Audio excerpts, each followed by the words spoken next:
showing you the real data that we did, that we referred to in the discussion the last time. This is Kleiber's data. This is a log-log scale again. It's heat production in the y-axis and body weight on the x-axis. Body weight starting at 0.001 in kilograms, going all the way to 100,000 really heavy things. And these are different organisms. Over here they label, this is a mouse, that is the rat sits here, there's a guinea pig, there's a rabbit, etc., etc. And you can see that this line over here is the line that optimally fits the data. Okay? So that's the line with slope 3/4, as I said, that the heat produced, which is some index of metabolic rate, is proportional to the body weight to the 3/4 power. So here are slightly different powers. This power here is a somewhat lower power, which is 0.66, which is 2/3, which is smaller than 3/4.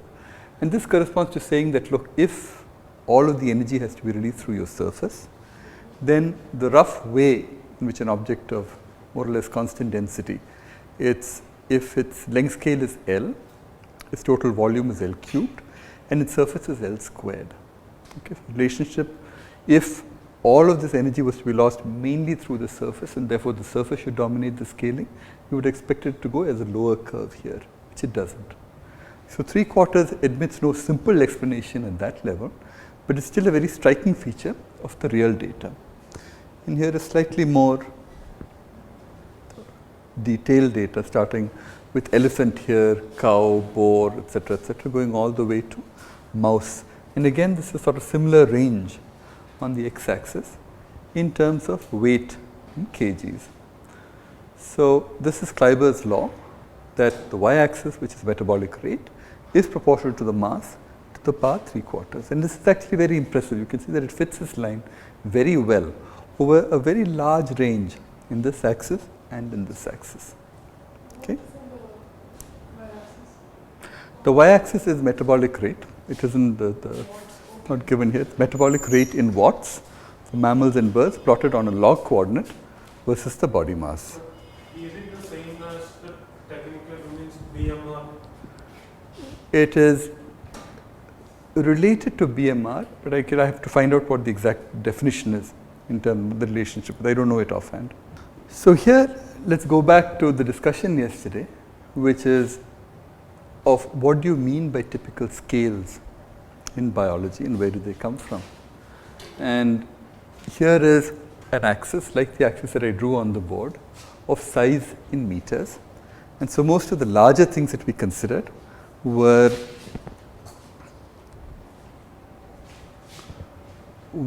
typically 1 meter, 10 meters, 100 meters, etc.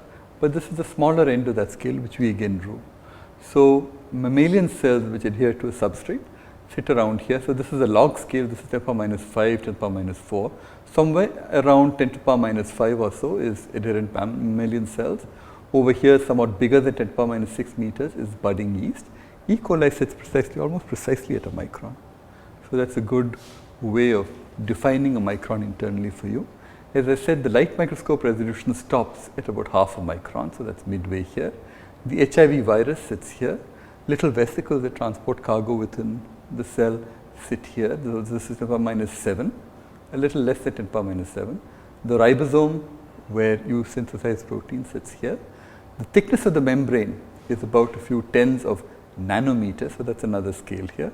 Glucose, small molecule, sits here. Water molecules sit here. And atoms, single isolated hydrogen atoms, for example, are at about 10 to the power minus 10 meters. Okay? That's just going through what we did yesterday. And here's a somewhat more pictorial version of this, of in the opposite direction. So here are the larger scales, here are the smaller scales. This is what I meant by atomic diameter here. The width of DNA is 2 nanometers, that sits about here. Viruses are here. E. coli is here at about 2 microns in length. And then you have all of the stuff here which you can see visually, from human height to golf ball to house flight, right up to the thickness of a dime or a dust mite. This is time scales, and again this is something that we discussed the last time. The biological time scale is the age of the earth, is about 4 billion years, and these are all evolutionary time scales here. the diversification of metazoans, the diversification of humans and chimpanzees, which took about 6 million years, which is converted into seconds over here. This is 2 into 10 to 14 seconds. The lifetime of among the oldest trees are about 3,000 years or 10 to the 11 seconds. The embryonic stem cell line doubling time is about 72 hours. E. coli doubling time is about 20 minutes. And again, we made reference to this yesterday. The lysozyme turnover rate is about 0.5 per second. And over here you have time scales which are chemical time scales, how long it takes to rearrange the bond network of hydrogen bonds inside water. And this is bond vibrations, 10 power minus 13 or so, of the vibrational scales of bonds in, for example, water. Okay? So cell doubling times sit more or less in this region here. Protein half-lives sit here. Protein conformation changes occupy a large range from 10 to the power 2 over here, roughly to about 10 to the power minus 9 over here in this small scale. And this is a vibrational scale that is much smaller than that. We also spoke about this yesterday in terms of what tool you would use to measure different scales. We said the human eye can see at about 0.1 millimeters or so, it sort of stops here, maybe 0.1 or 0.2 millimeters. The light microscope takes you all the way from about 1 centimeter to about half a micron, so that's his range here. And there is a large range below that, which can only be accessed through more sophisticated tools such as an electron microscope, which takes you all the way from about a few nanometers right up to larger scales of about a millimeter in size. And these are with reference to the human body, tissues, cells, organelles, molecules, etc., and where they fit in this range of length scales.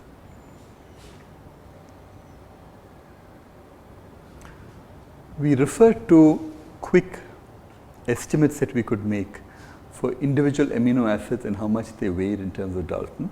And you can see that there is a large range here. This is 89 Dalton, 174 Dalton, 147 Dalton, etc.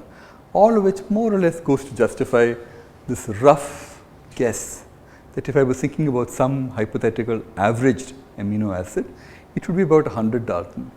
Actually, if you average these, you would get a number closer to about 110 Dalton.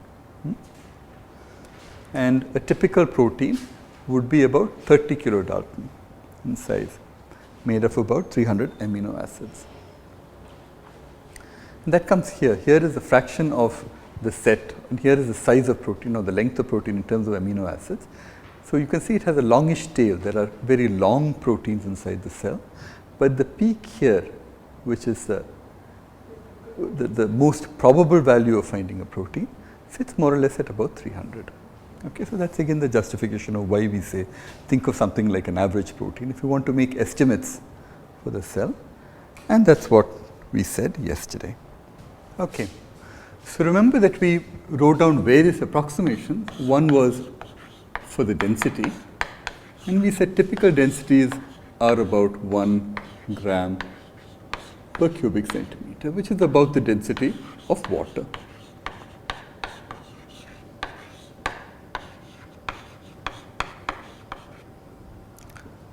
If we looked at a particular cell, for example, E. coli, which we discussed yesterday, E. coli, as I said, is something that looks roughly like this, about 2 microns in scale here, and about 1 micron in the scale here. So if, I don't know if we may not have estimated this yesterday, but the volume of this is approximately 1 femtoliter, okay, where 1 liter is 10 centimeter by 10 centimeter by 10 centimeter. It's not a unit, it's not a conventional unit in SI, but it's a useful unit to sort of remember things by. Okay. This density here is 10 to the 3 kg per meter cubed. It's another thing to remember. Just when you go to converting grams by cc to kg per meter cubed, which is the proper SI unit which you use to measure things. In the cell, such as in a bacterial cell such as E. coli, 70% of the cell by weight is water, and 30% is the solid mass of the cell. So, the dry weight of the cell is about 30% of this weight.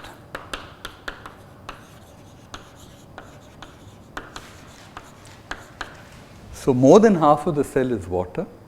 What's left over is dry weight at about 30%. Okay. We also estimated using this volume and using this density value, the mass of a single E. coli bacterium to be approximately 1 picogram. Okay. So, 70% of that 1 picogram is water and 30% is the dry weight.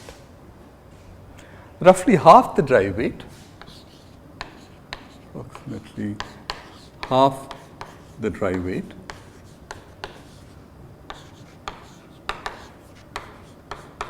is protein. Okay.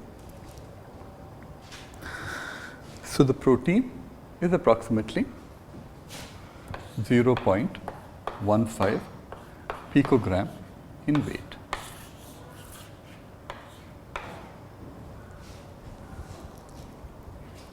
Can we use this together with our other estimates to estimate how many proteins there are inside a typical E. coli cell?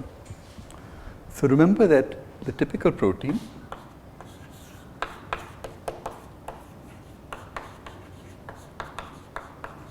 was about 300 amino acids, which was the same as 30 kilodalton if we assume that each amino acid weighed approximately 100 Dalton.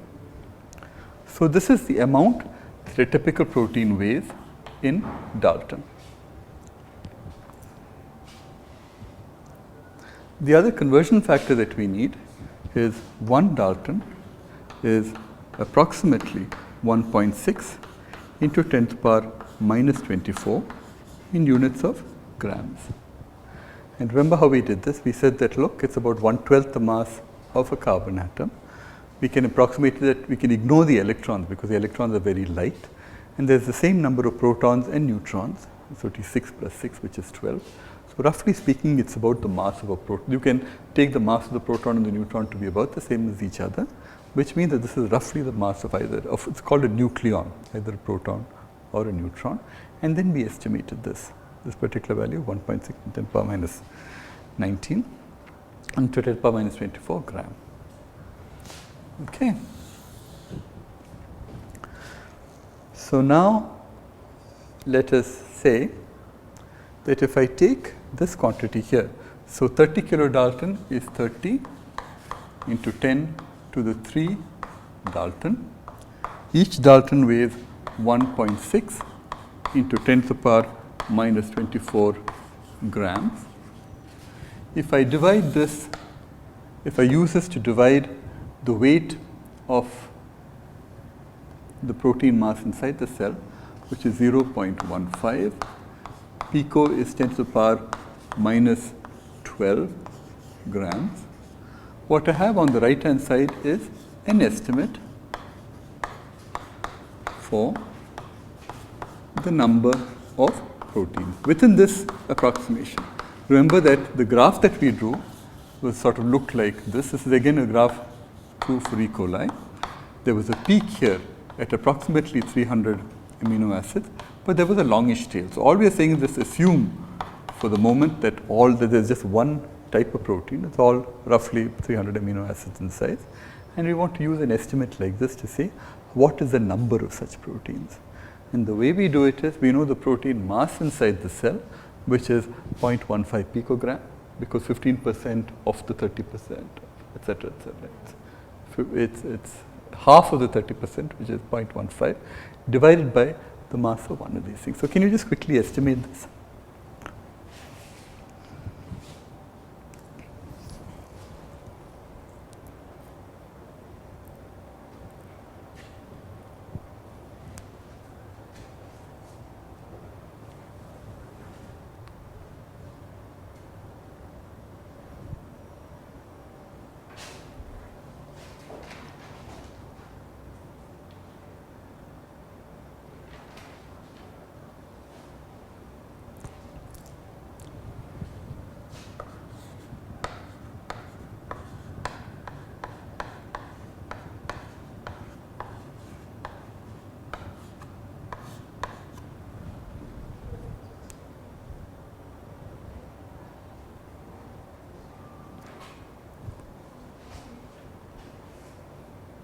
what you should get here, just do it roughly. I don't need the exact number. I just need a good estimate for how much it might be.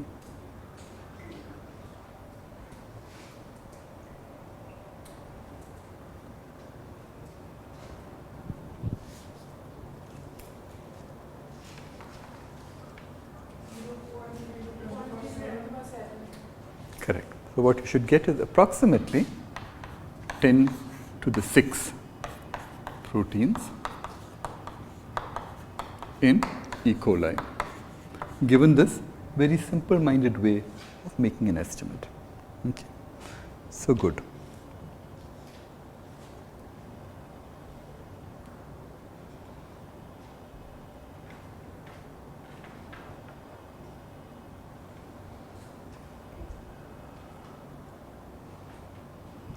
So let's try another estimate here. And for that, which I will again ask you to do, let's estimate that roughly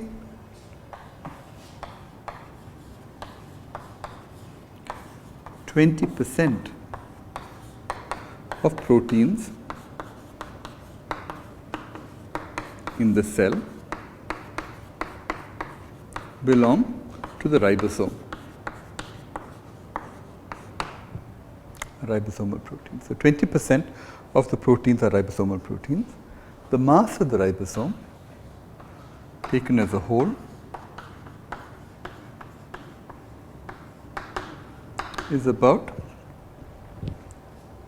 2.5 megadalton. This is 10 to the power 6. So that's 3 orders of magnitude above the kilodalton. The ribosome itself consists 2/3 of protein. So the protein component of the ribosome is about 2/3. Sorry, it's 1/3 protein and 2/3 of RNA.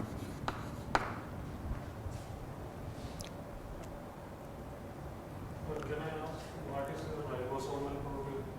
The ribosome is where you synthesize protein. So it's a combination, it's a complicated protein machinery that is fairly large. And in addition to that, there is also RNA that is part of the ribosome. So this just splits up the ribosome into RNA and protein. About 1/3 of the mass of the ribosome is protein molecule. The mass of the ribosome fully is 2.5 megadalton. What I want you to do is use these approximations to say how many ribosomes are there in E. coli along the same lines that we did the earlier calculation.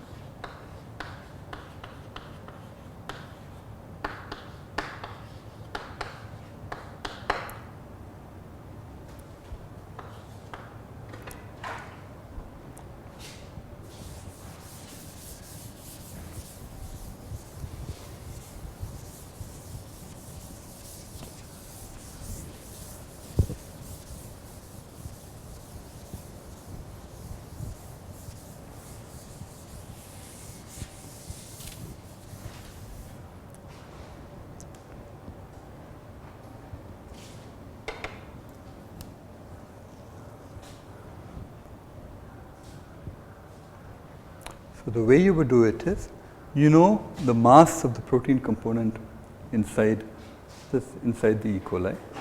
20% of that mass comes from the ribosomes. From there, you can compute, since you know the mass of the ribosome, you can figure out how many must I multiply, how many individual ribosomal molecules must I multiply that mass by in order to get the number which is the total mass. So I will leave this for you to calculate at the moment, and let's go on. So this is something that you ought to do. Okay, so now let's just get to measuring concentrations within the cell. And the way we would like to do this is, remember, we would like to express these concentrations in a unit that is useful to us. So remember that 1 mole is 6.023 into 10 to the 23 individual particles of whatever. Okay? So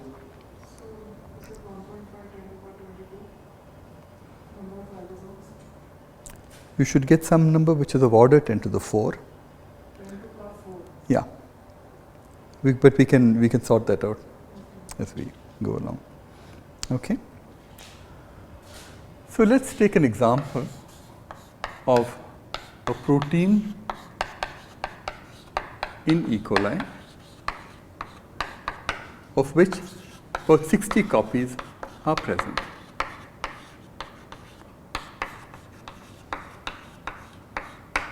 So it's not an extremely abundant protein. There are 60 copies of it inside this 1 femtoliter of E. coli. But the volume is 1 femtoliter and the mass is 1 picogram.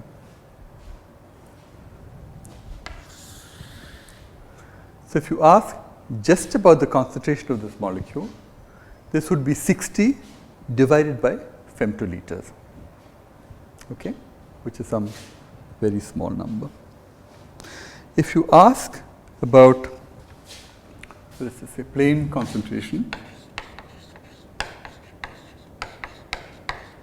is 60 divided by 1 femtoliter, which is 60 into 10 to the power minus 15 or plus 15 in units of a liter, because 1 femtoliter is 10 to the power minus 15 liters. When I take the minus 15 up, this becomes 10 to the power plus 15. So that's the concentration in terms of the liters, which is 6 into 10 to the power 16 per liter. The molar concentration, just a second.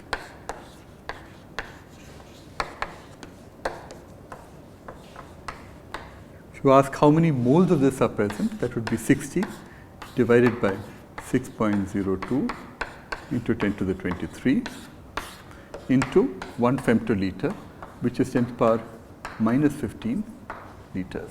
Yeah, is there a question? So this concentration will be to the number of proteins itself, right? So the constant, there are 60 proteins altogether. In this particular example, there are 60 proteins of the same type. We want to ask what is the concentration of protein. So if I can just express that in terms of number per volume. So 60 divided by the volume, which is 1 femtoliter, which I can write in this form, writing femtoliters in per minus 15 liters. I make this, so approximately then 6 into 10 to the 16 molecules per liter. What is this mole? A mole is a unit in which we can sort of write convenient numbers for this purpose. So the origins of the mole is that 1 mole of carbon weighs 12 grams. It's the same as the molecular weight of carbon expressed in grams. But it's a convenient way of dealing with the sort of large numbers that we have in physical situations. Okay. So the molar concentration is obtained by taking the number of molecules, dividing by this Avogadro number, and dividing again here by the volume. So it's scaling up. So let me see if that's the same estimate as I have. Yes, that's correct. So that is 10 to the power minus 7 per liter. Okay. So is it a convenient method of scaling? It's a convenient method of dealing with large numbers. Rather than say I have 10 to the power 15 molecules per liter, it's convenient to write this in terms of number of moles, because then I can get rid of some amount of factors of 10 to the 23. Okay. But the technical definition of the mole is in terms of taking carbon, the molecular weight of carbon, writing it in grams and asking how many particles, how many atoms constitute that particular weight. So this is 10 power minus 7 per liter. This is the concentration, or 100 nanomolar in concentration. Which I can also write as 100 nm.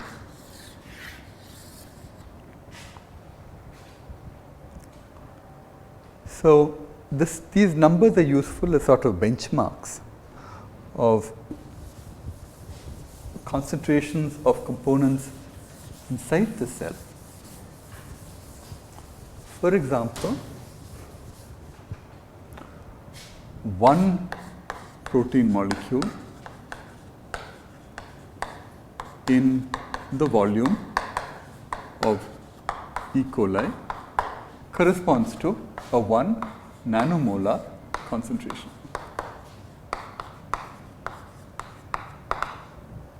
Okay.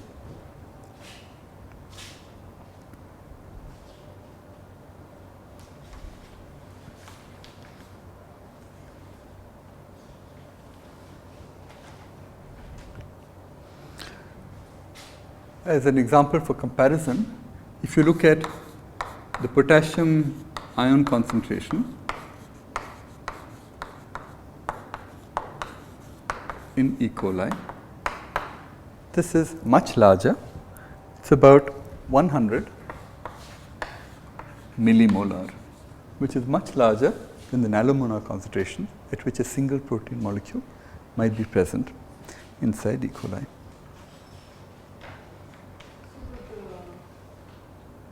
That's an ion.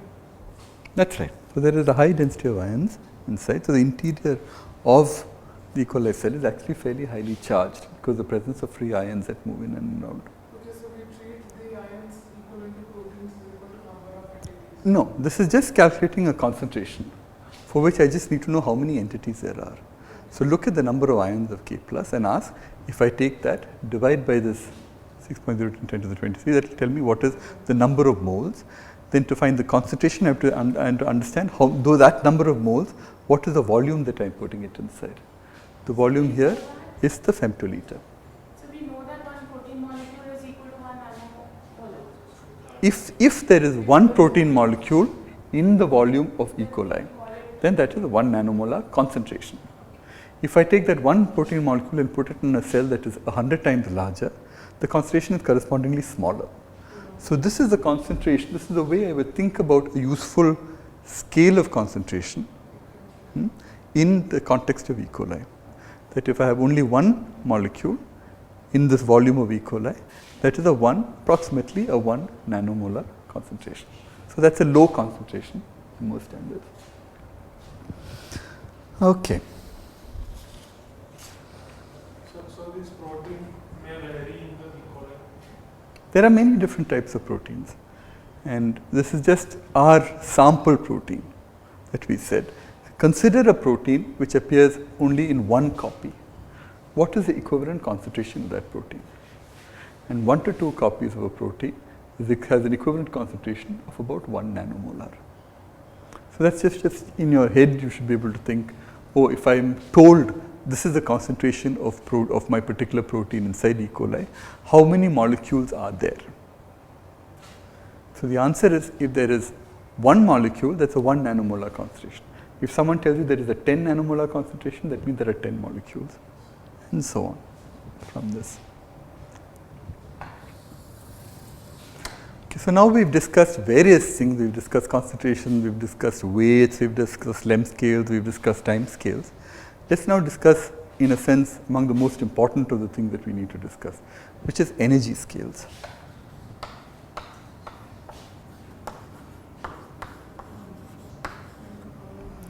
Now, our question might be that we have, let us say, our sample, maybe we are looking inside a cell, or maybe we are looking at a little patch of gas somewhere inside the room. We know that there are molecules that are moving around at random inside here. And for example, just in this room, there are molecules of oxygen and hydrogen and carbon dioxide moving around very fast. What is the energy that they have as a consequence of their motion? What is their kinetic energy? What is a good estimate for their kinetic energy?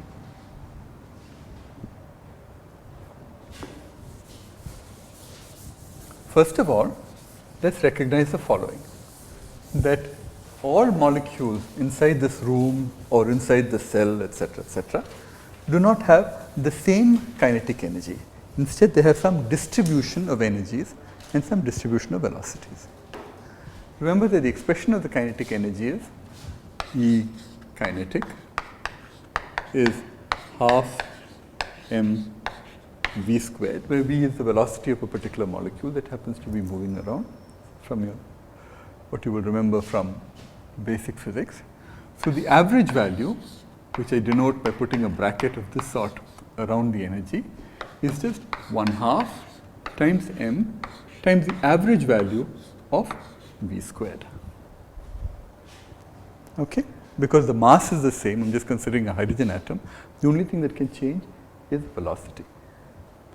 So find the velocity of every particle in this room, square it, and then average it by add it all up and divide by the number of particles in the room. That will give you what the v squared is. Interestingly, it's known what the probability distribution of a bunch of molecules moving around, colliding with each other, actually is. And this is known from work from many years ago by Maxwell and others. So what Maxwell said was the probability distribution of having some velocity v in this gas is proportional to exponential of minus 1/2 m v squared divided by some quantity called kBt. Okay? So this is a vector, it's a velocity, so it has a direction. This says that the probability of finding v doesn't depend upon that direction, because this is how big the velocity is, not what direction it points in. This is the modulus of v. Again, to remind you, v, for example, would be vx, comma vy, comma vz. It's a vector with 3 components. V squared, either write v squared as this or write this as mod with the vector sign. These are the same thing. This is vx squared plus vy squared plus vz squared. Okay? So this expression says that the probability of finding a molecule with some velocity v is proportional to, and I'm not bothering to write the proportionality constant here, but it must be chosen so that if I integrate over the full probability, I must get 1. Okay? Because it's a probability. And this is this expression that there is there. And the only thing that we need to figure out is what is this particular constant, kBt. Okay? So in this expression, kB has the value 1.38 into 10 to the power minus 23 joule divided by Kelvin. Let me just check that I have that right. Yeah. So this is some number, it's some constant number here. The second thing that you have to note is that you measure T in units of Kelvin, of degrees Kelvin.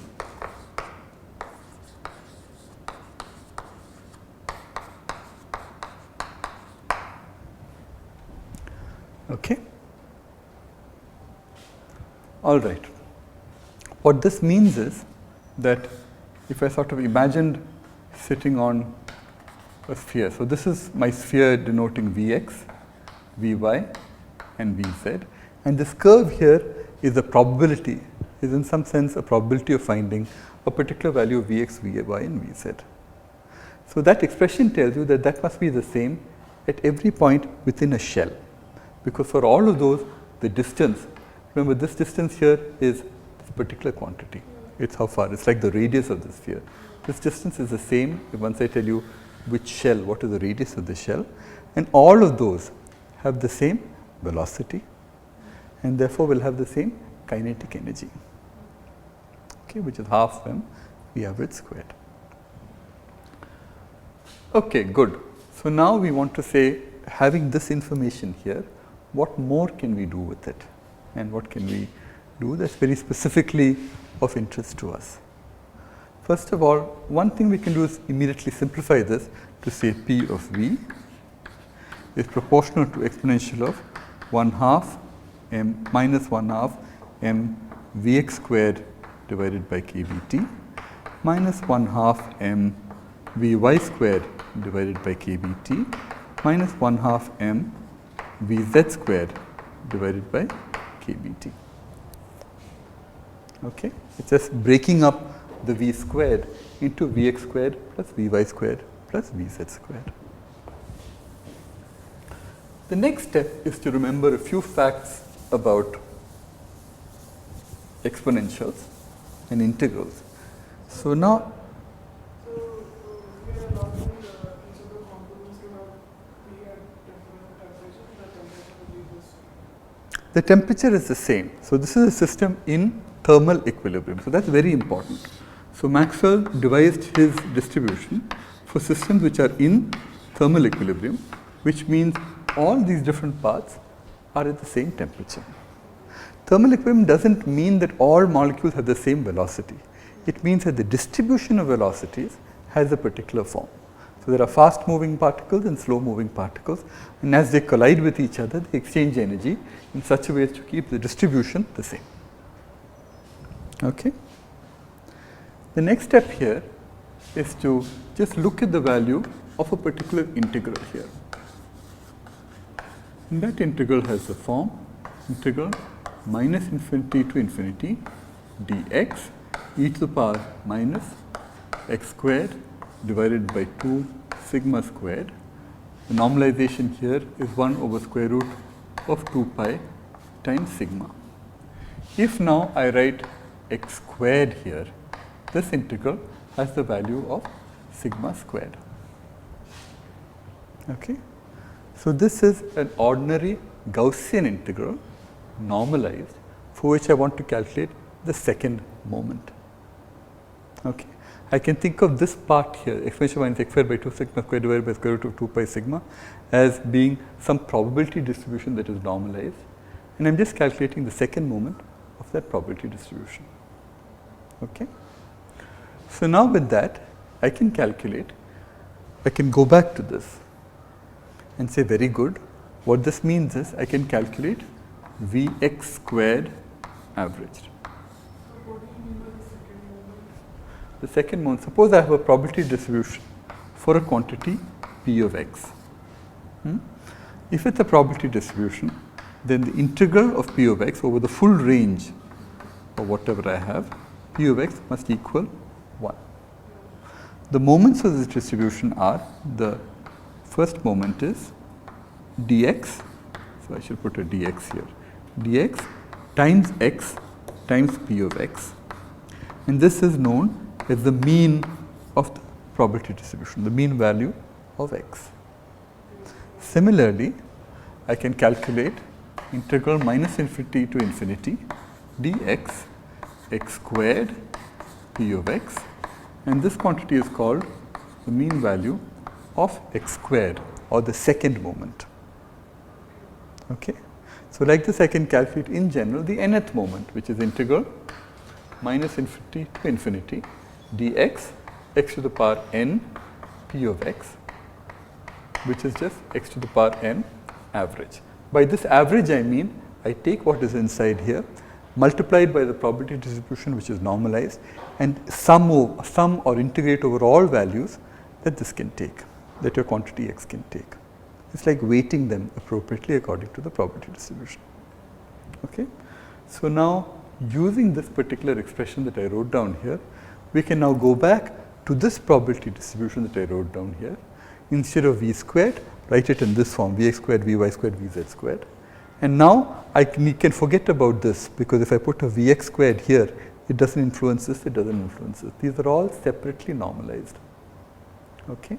So each one of these integrals is an integral that looks like this. Having done that,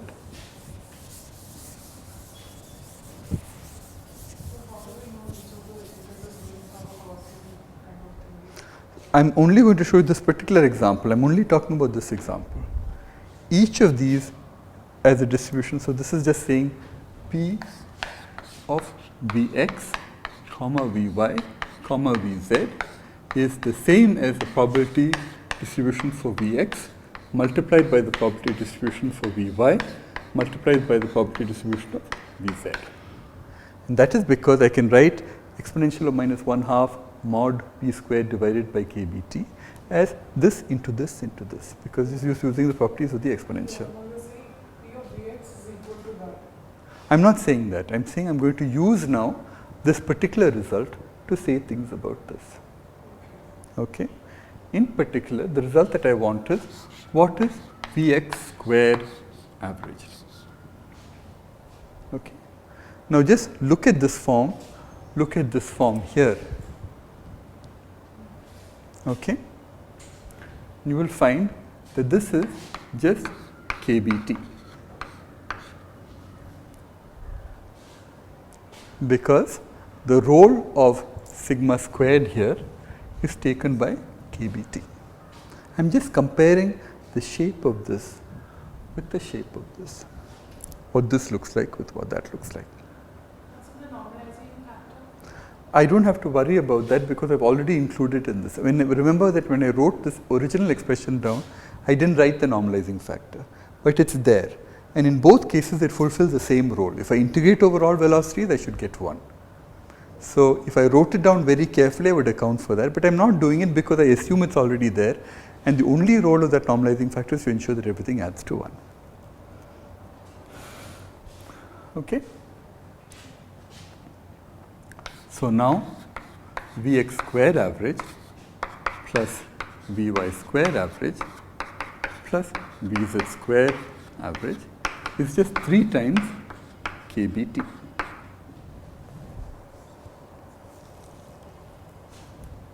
Okay?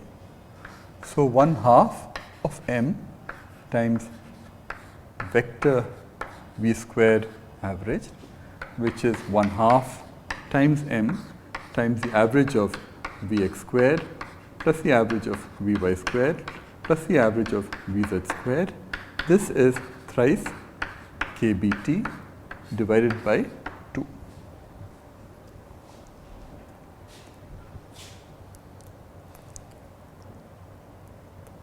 I have made a slight mistake. Yeah, sorry, there's a factor of m here. Okay. So what I'm actually doing is there's a factor of m which I should put into this. so m by kbt is equal to sigma. That's right. So what I have is a kinetic energy here is this particular form here. And let me just, that should be divided by m. You're absolutely right. Exactly. Okay. So let me put that factor also here, kbt divided by m. And then you will see that this whole argument is correct.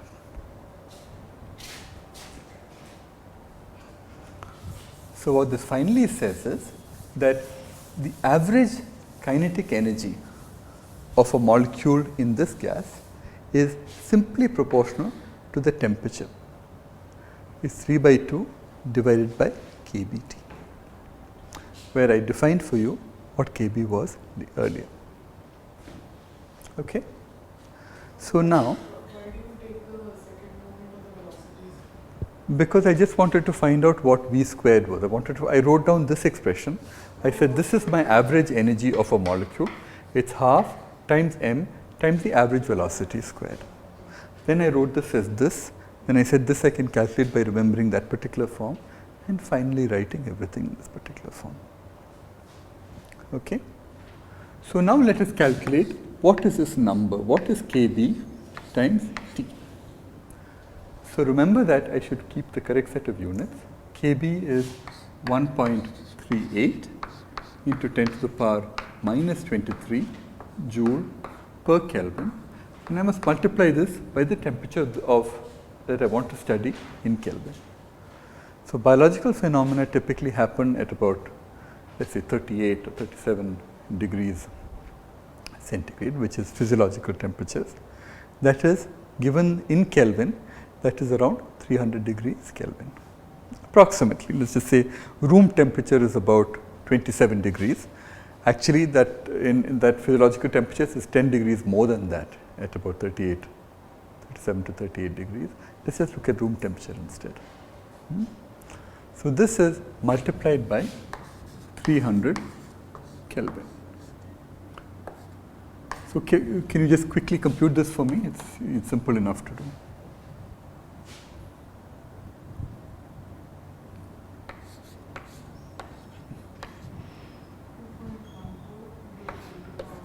4.14, 4.1 10 to the minus 20. 4.1 into 10 to the Minus 23 का 20 minus 21.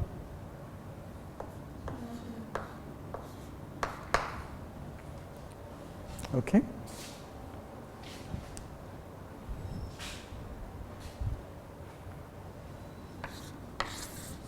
This is very important for us because this is saying this is the fundamental energy scale that atoms have or molecules have at room temperature. It's around 4 into 10 to the power minus 21 joule. So let's just write this in somewhat slightly different ways.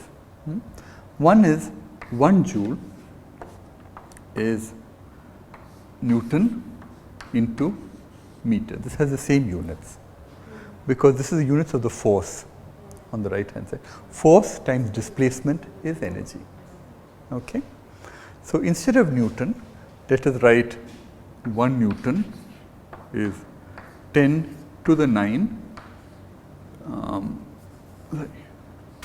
10 to the 12 piconewton. Because 1 piconewton is 10 to the power minus 12 Newton. Let's write 1 meter is 10 to the 9 nanometer. Let's take these expressions and put them into that. So let's write 4.1 into 10 to the power minus 21 joule is 4.1 into 10 to the power 12 into 10 to the power 9 piconewton into nanometer. Okay. Now notice that 21 is the same as 12 plus 9. So just changing these units in this manner has said that the energy associated with kBt is 4.1 piconewton into nanometer. Okay. So these are two ways, this is the same quantity written in slightly different ways.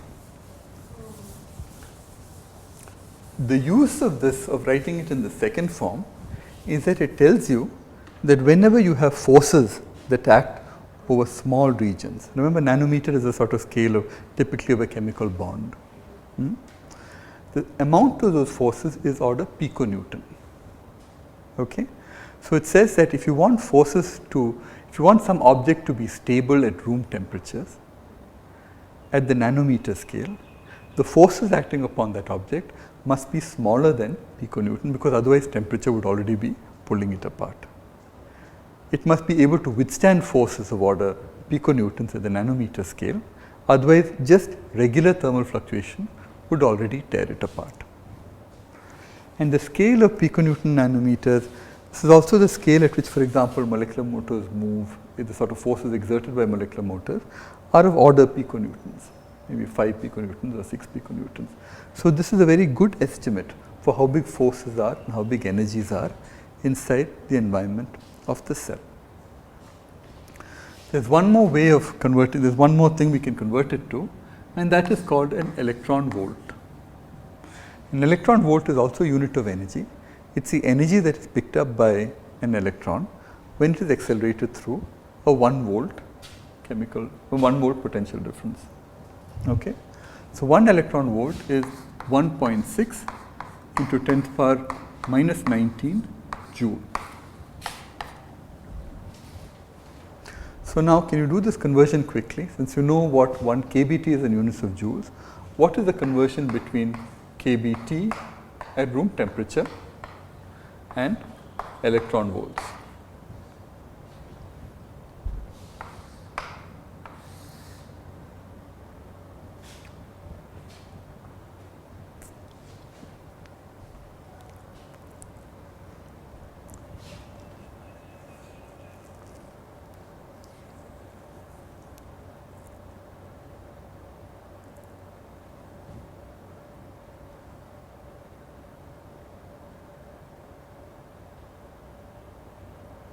Notice that the energy associated with the electron volt is larger than this energy associated with kBt.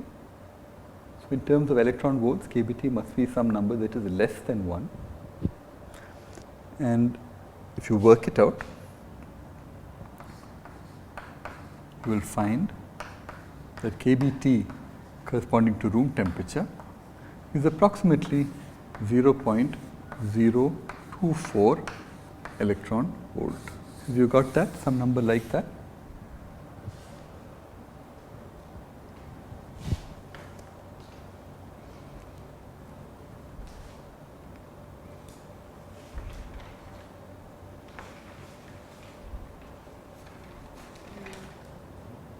That something that you've got? So now there are these three ways of thinking about kBT room, and we will keep using one or the other of these measures. You can use electron volts typically when you talk about spectroscopies, because that's a natural energy scale for looking at spectroscopies. In the hydrogen atom, the energy of excitation to ionize a particle from the first level is around 13.6 electron volts. So that the electron volt is a good scale to talk about any spectroscopic processes. If you want to talk about forces and how they're exerted inside the cell, we will talk about piconewtons acting over scales of order nanometers. If you want to just compare this to a regular physical process that you might be interested in, then joules is a standard way of thinking about it. But you should be able to convert between whichever unit is fastest and most useful to you at that point of time. Okay?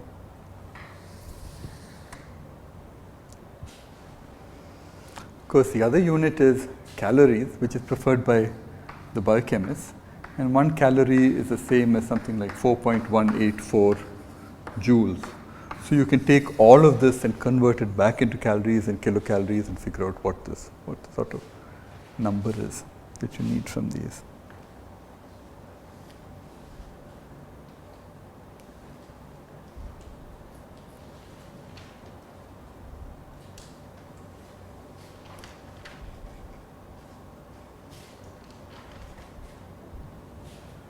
Okay, so good. So now we have finished. So by what we've done so far is that we have estimated characteristic lengths,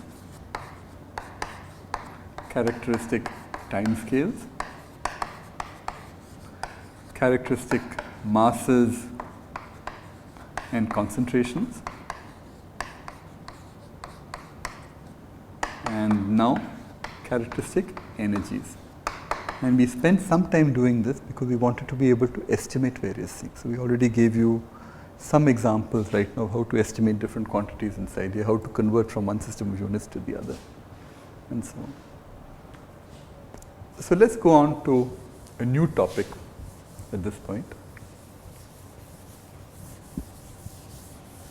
And that topic has to do with the random walk and the diffusion equation.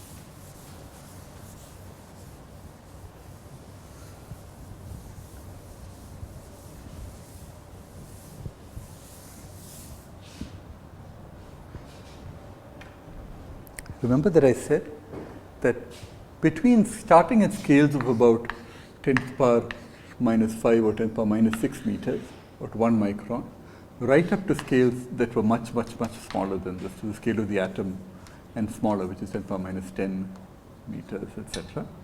What dominated were thermal fluctuations.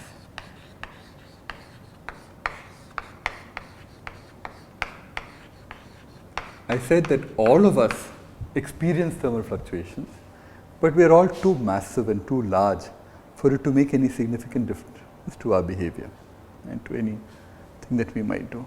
On the other hand, when you have something that is very small, and typically anything that is at the scale of about 1 micron or smaller is called colloidal. This is just a bit of terminology that we might use also later. Anything that is about a micron in size, any aggregate, any molecule, etc. At the micron or smaller scale is called a colloidal particle.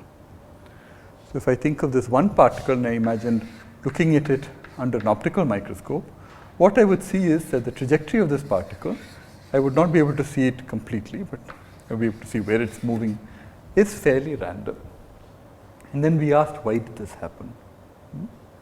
And then we said that this particle, which is just big enough to see, is surrounded by lots of particles which are too small to see.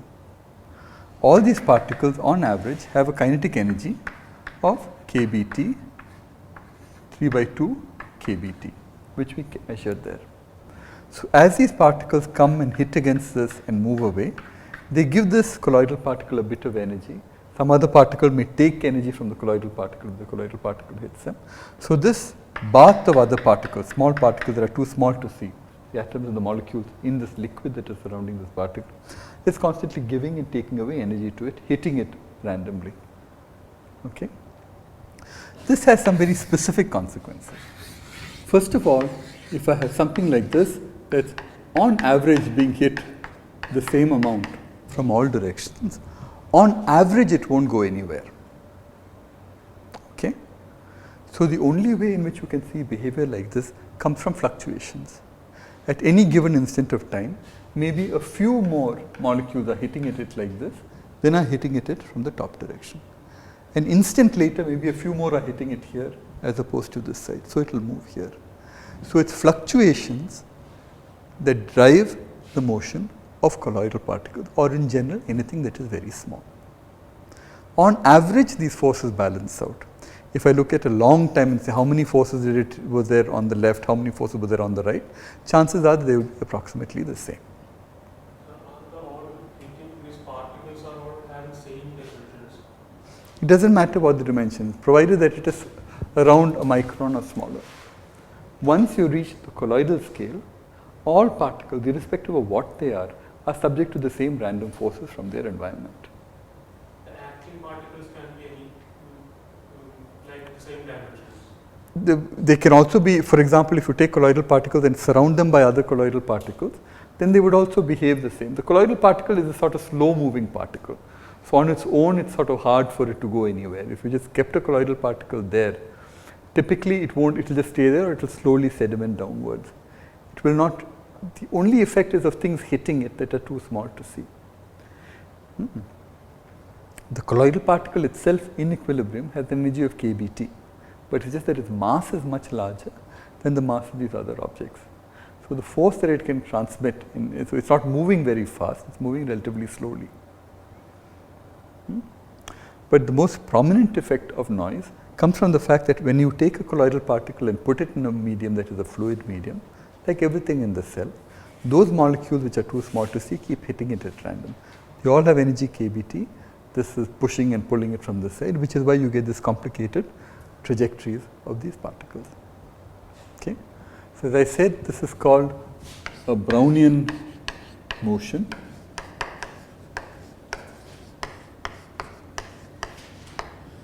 And is the microscopic manifestation of the fact that there are lots of atoms surrounding these, lots of molecules surrounding the particle that I'm interested in, and they interact with it in a random manner. So given that Brownian motion is so important all the way in the scales that are of interest to us in physical biology, we need to try and understand it a little better. So that's what we will try and do in the next couple of classes, understand what is the behavior of Brownian motion. Is there simple models for it that we can use to understand, and can we use those models to predict what we see in different experiments?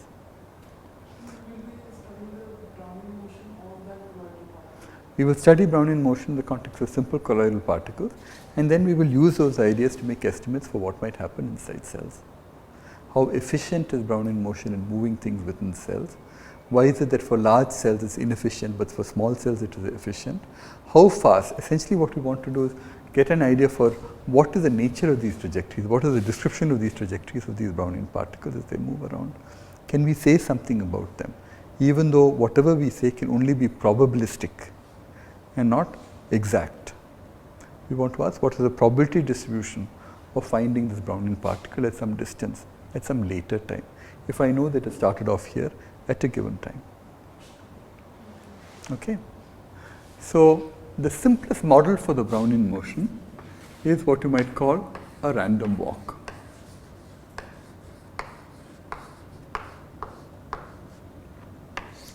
Among random walks, the simplest examples are random walks on a lattice, on a regular lattice. And even to simplify it further, we can look at random walks on a one-dimensional lattice or a line.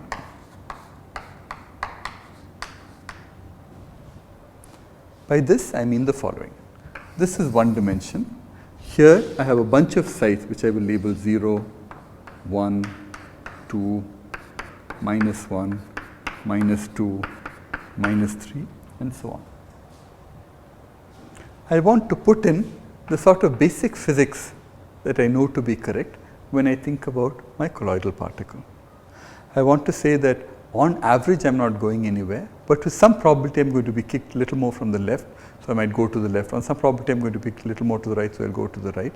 And there is nothing really at the microscopic level that tells me I should get kicked more from the left than from the right. So that must be there in my model. Okay? So at time t equal to 0, I start here at the origin and I put my particle there. I imagine that I have a clock that clicks at regular intervals. So time t equal to 0, time t equal to 1, time t equal to 2. So at time t equal to 1, let me just draw this picture all out over again. I can hop with equal probability either to the right or to the left by one step. So at time t equal to 1, I am either here or I can be here. So from this, the probability of hopping to the right is probability 1/2. The probability of hopping to the left is probability 1/2. Because these two probabilities add to 1, at the next time step, so this is time t equal to 0, this is time t equal to 1. At the next time step, I must have hopped to one of these two sites. Okay. Now I can look at one more time step further up. So this is time t equal to 2. And again, this is how I label my sites 0, 1, 2, -1, -2. So here, since I'm either here or here, I can move from here to this point. If I'm here, I can move to this point. If I'm here, I can move back to this point. Or if I'm here, I can move to this point. Okay? So now as I go forward in time, I can go further and further and further outside. In the first step, I can only move to the points, one to the point to the right, one point to the left. But by two steps, I have potentially moved 2 steps to the right or 2 steps to the left. Okay? Now, let us see how to quantify this.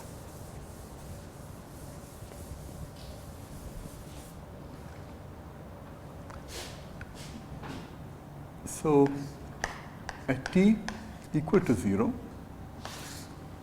there is some probability only of it being at site 0. At time t equal to 1, there is some probability that it is either at site +1 or at site -1.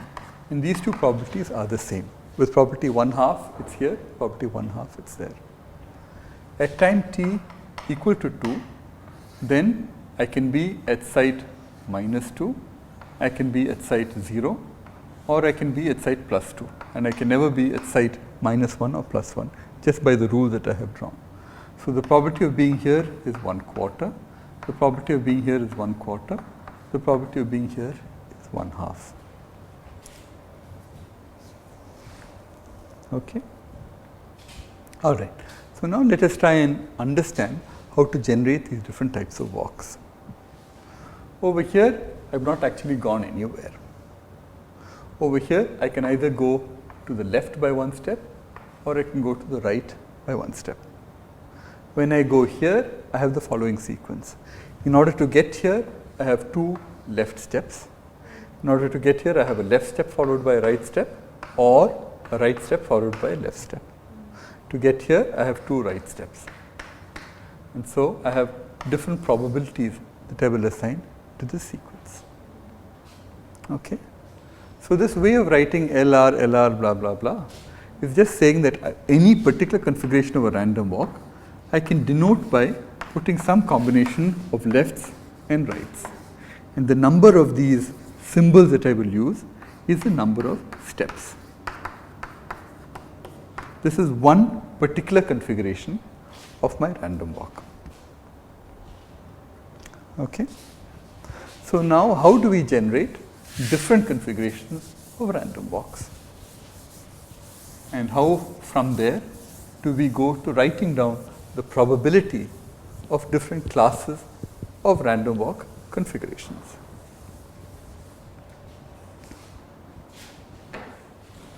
That's easy to do. What I would do is I take an expansion that looks like left plus right, left plus right, left plus right, and I do this until there are n such entries here. Okay? So anything that I get by multiplying this has one symbol from here, one symbol from here, one symbol from here, one symbol from here. So it's just some combination of left, left, left, right, left, left, left, etc. So just doing this will generate all configurations of all possible random walks of n steps. Okay? So just check this out for yourself, that in the beginning there's either left or right. In 2 steps there's left, left, left, right, right, left, right, right. 3 steps there is 3 L's, 2 L's, 3 L's and 1 R, etc., etc. It's just some combination of lefts and rights. Okay? How far do I go?